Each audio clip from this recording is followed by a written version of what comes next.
Hello students, हम class 10th का chapter 3 कर रहे हैं जिसका नाम है pair of linear equations in two variables. इसकी हम एक्सरसाइज 3.3 कर रहे हैं। आज हम इसके क्वेश्चन 3 का 5th और 6th पार्ट डिस्कस करेंगे। ये इस क्वेश्चन के लास्ट पार्ट हैं, ठीक है। इसके जो बाकी के पार्ट्स हैं वो हम प्रीवियस वीडियो में डिस्कस कर चुके हैं। अगर आप वो देखना चाहते हैं तो मैं यहाँ आई बटन पर प्रीवियस वीडियो का लिंक डाल देती हूँ। आप चाहें तो उस आई बटन पर क्लिक करके वीडियोस को चेकआउट कर सकते हैं। अभी जो ये दो पार्ट्स हैं ये इस क्वेश्चन नंबर 3 के लास्ट पार्ट हैं और इसके साथ हमारा क्वेश्चन 3 जो है कंप्लीट हो जाएगा और इसी के साथ हमारी एक्सरसाइज 3.3 भी कंप्लीट हो जाएगी। तो स्टार्ट करते हैं क्वेश्चन नंबर 3 का 5th पार्ट। सबसे पहले 5th पार्ट की स्टेटमेंट देखते हैं कि उसमें पूछा क्या गया है। हमारे पास जो स्टेटमेंट है वो है if fraction becomes 9/11 if 2 is added to the both numerator and the denominator। हमारे पास एक फ्रैक्शन है, उसमें वो 9/11 हो जाता है अगर हम उसके न्यूमरेटर और डिनोमिनेटर दोनों में 2 ऐड कर देते हैं, और वही फ्रैक्शन 5/6 हो जाता है अगर हम उसके न्यूमरेटर और डिनोमिनेटर दोनों में 3 ऐड कर देते हैं। तो हमें फ्रैक्शन निकालना है। तो स्टार्ट करते हैं। तो जैसा कि हमारे पास क्वेश्चन में गिवन था उसी के अकॉर्डिंग हम इसका न्यूमरेटर मान लेंगे x।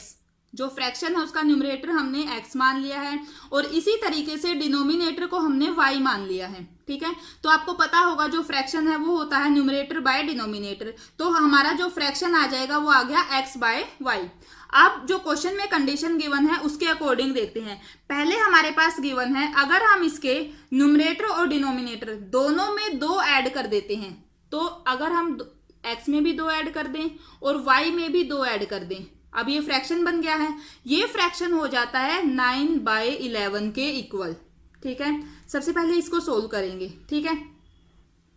तो यहां से इनकी क्रॉस मल्टीप्लीकेशन हो जाएगी। 11 की यहाँ 11 की जब हम इसकी मल्टीप्लाई करेंगे, एक बार हम लिख लेते हैं इसको पहले। 11 की होगी x + 2 के साथ और 9 की होगी y + 2 के साथ, ठीक है। सोल्व करो। 11x + 22 = 9y + 18 यही आएगा। तो यहाँ से 11x ये इधर आके माइनस का 9y और ये उधर जाएगा तो हमारे पास आ गया 18 - 22। इसको सोल्व करेंगे। 11x - 9y = -4। ये हमारी एक इक्वेशन आ गई है, इक्वेशन 1। इसी तरीके से सेकंड इक्वेशन को भी सिमिलर वे में सोल्व करेंगे। सेकंड हमारे पास क्या कंडीशन गिवन है कि यदि हम उसके न्यूमरेटर और डिनोमिनेटर में दोनों में 3 जोड़ देते हैं, पहले 3 जोड़ेंगे x + 3 एंड y + 3, तो जो फ्रैक्शन है वो हमारा 5/6 हो जाएगा। इसको भी जैसे इसको सोल्व किया है वैसे ही सोल्व करेंगे। तो जब हम इसको सोल्व करेंगे यहाँ से क्रॉस मल्टीप्लाई, अब मैं यहाँ डायरेक्ट कर रही हूँ, ठीक है। 6 की x के साथ 6x + 3 के साथ भी होगी, तो ये आ गया हमारे पास 18 और 5 की इन दोनों के साथ, तो 5y + का 15। अभी हमारे पास आ गया 6x - का 5y, उधर पहले से 15 है और माइनस का 18 जाएगा, तो हमारे पास ये आ गया ना + का 15 - का 18। तो रिजल्ट क्या आ गया 6x - 5y = -3। ये हमारी है इक्वेशन सेकंड। ये फर्स्ट इक्वेशन आ गई है यहाँ से और ये हमारी जो है सेकंड इक्वेशन आ गई है, ठीक है। अभी अगला स्टेप आपको पता ही होगा। एक इक्वेशन की हेल्प से हम वेरिएबल की वैल्यू फाइंड आउट करेंगे। हम फर्स्ट इक्वेशन में से x की वैल्यू निकाल लेते हैं। तो हम लिखेंगे फ्रॉम इक्वेशन 1। यहां से आप देखो हमारे पास क्या आ जाएगा 11x = -4 + का 9y। ऐसा ही है, x की वैल्यू आ गई -4 + 9y / 11। ये हमारे पास x की वैल्यू आ गई है। इसको हम इक्वेशन 3 मान लेते हैं, ठीक है। उसके बाद जो ये वैल्यू आई है इसको हम सेकंड में पुट करेंगे। सेकंड में हम रखेंगे, सेकंड इक्वेशन में put value of x in equation 2, ठीक है। ये है 6x की जगह -4 + का 9y / 11, फिर है -5y = -3। ऐसा ही है। अब क्योंकि ये कैंसिल नहीं हो रहे हैं तो हम अंदर मल्टीप्लाई कर देते हैं। ये आ गया हमारे पास माइनस का 24 प्लस का 54y डिवाइड बाय 11 और साथ में -5y इज इक्वल टू -3। अब एलसीएम लेना होगा, एलसीएम आ जाएगा 11, ये दोनों सेम, माइनस का 24 प्लस का 54y, इसके नीचे क्योंकि 1 है तो 11 की इसके साथ मल्टीप्लाई हो जाएगी, ये आ गया माइनस का 55y इज इक्वल टू -3। यहां तक समझ में आ गया होगा। अब आप देखो यहां से प्लस का तो 54 है और माइनस का 55y है, ठीक है, तो ये तो आ गया -y, ये 11 उधर मल्टीप्लाई में चला जाएगा, हमारे पास आ गया देखो माइनस का 33, यही आया ना।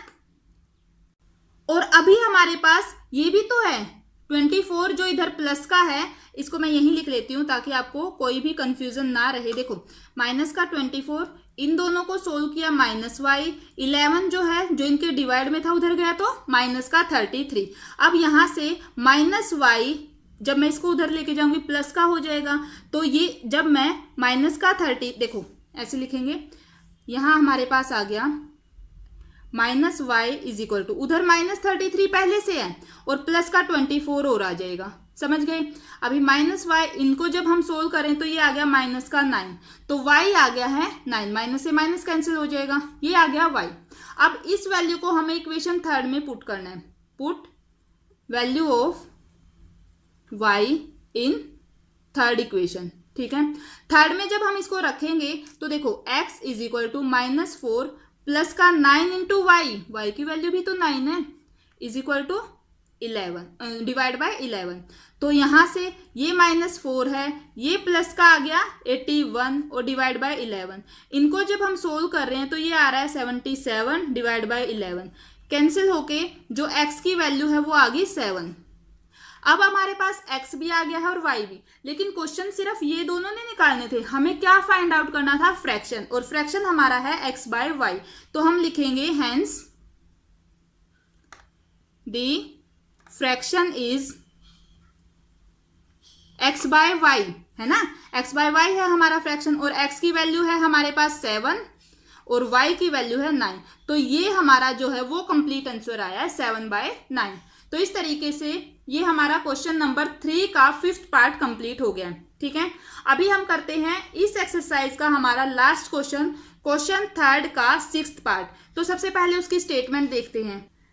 देखिए 6th पार्ट है उसकी जो स्टेटमेंट है उसमें क्या बोला गया है, 5 years hence the age of Jacob will be 3 times that of his son।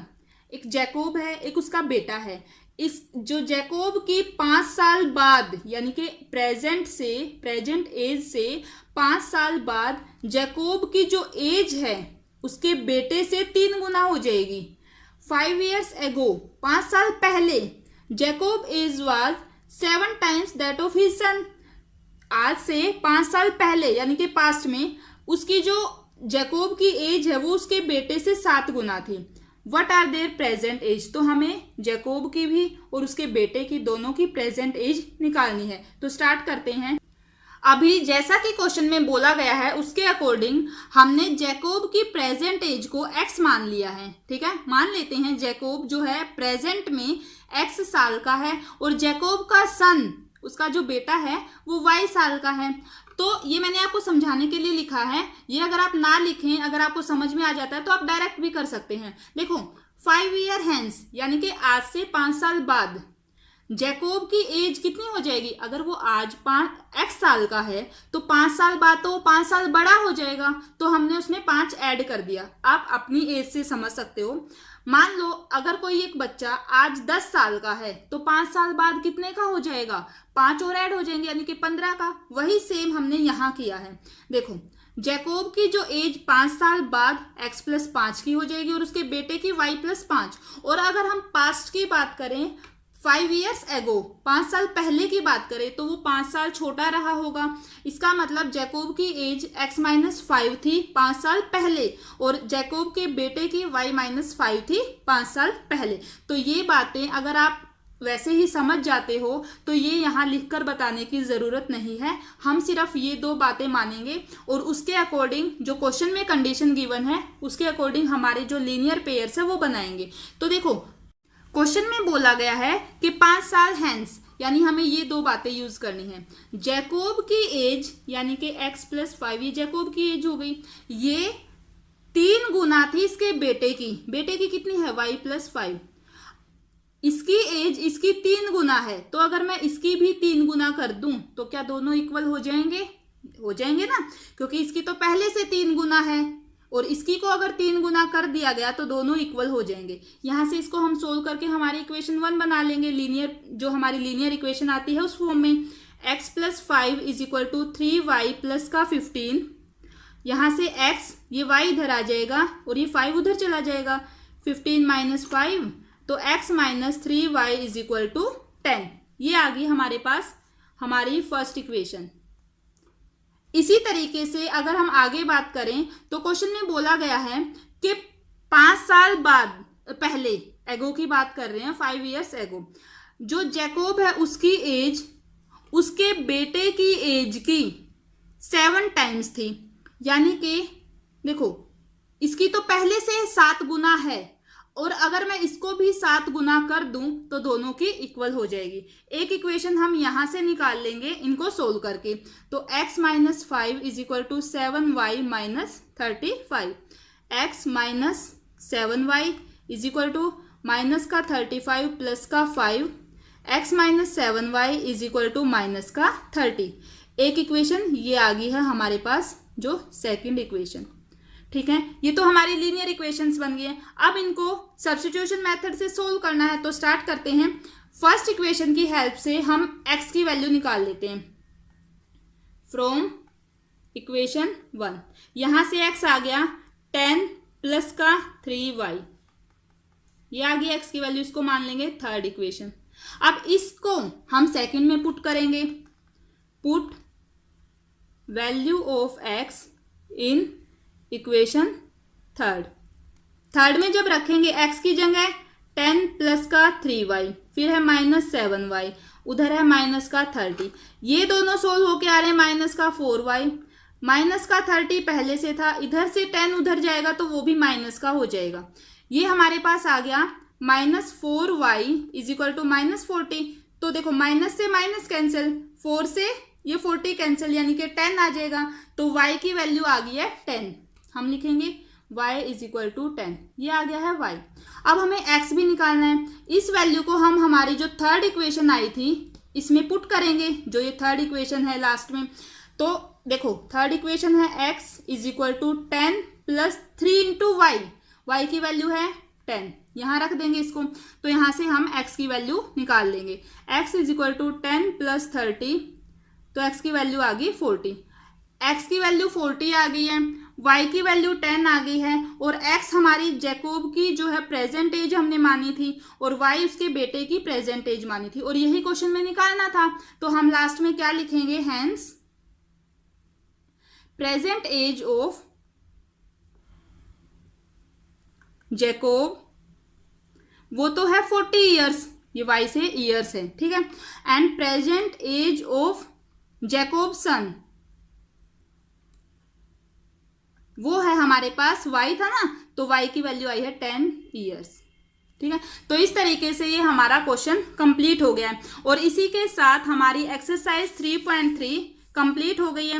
Next video में जो हमारी एक्सरसाइज 3.4 है उसका इंट्रोडक्शन पार्ट करेंगे, कुछ नया सीखने को मिलेगा। तो फ्रेंड्स, अगर आपको मेरी वीडियोस अच्छी लग रही हैं, आपके लिए हेल्पफुल हैं, तो प्लीज़ वीडियो को लाइक करना, चैनल को सब्सक्राइब करना और अपने फ्रेंड्स के साथ शेयर करना। Thank you.